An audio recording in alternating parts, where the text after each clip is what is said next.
সাবেক এমপি আফতাবের ৪ দিনের রিমান্ড। রংপুরে বৈষম্য বিরোধী ছাত্র আন্দোলনে নিহত শিক্ষার্থী মাহমুদুল হাসান মুন্না হত্যা মামলায় গ্রেফতার হওয়া নীলফামারী ১ আসনের সাবেক সংসদ সদস্য বীর মুক্তিযোদ্ধা আফতাব উদ্দিন সরকারের ৪ দিনের রিমান্ড মঞ্জুর করেছে আদালত। বৃহস্পতিবার দুপুরে রংপুর মেট্রোপলিটন কোতোয়ালি থানার উপপরিদর্শক এসআই মুস্তাফিজুর রহমান ১৫ দিনের রিমান্ড আবেদন করেন। রংপুর মেট্রোপলিটন ম্যাজিস্ট্রেট আদালতের বিচারক মোহাম্মদ সোয়েবুর রহমান এর রিমান্ড মঞ্জুর করেন।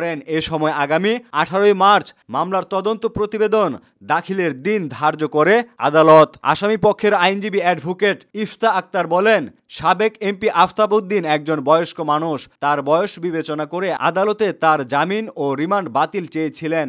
আদালত ৪ দিনের রিমান্ড মঞ্জুর করেছেন এবং জামিন নামঞ্জুর করেছেন। এর আগে বুধবার রাত ১টার দিকে নগরীর নিউ সেনপাড়ায় একটি বাসা থেকে সাবেক এমপি আফতাবকে গ্রেফতার করা হয়। তার বিরুদ্ধে বৈষম্য বিরোধী আন্দোলন প্রতিহত করতে অবৈধভাবে দেশীয় অস্ত্রসহ আগ্নেয়াস্ত্র ব্যবহার, বল প্রয়োগ মামলা ও হত্যা চেষ্টার অভিযোগে ৩টি মামলা রয়েছে।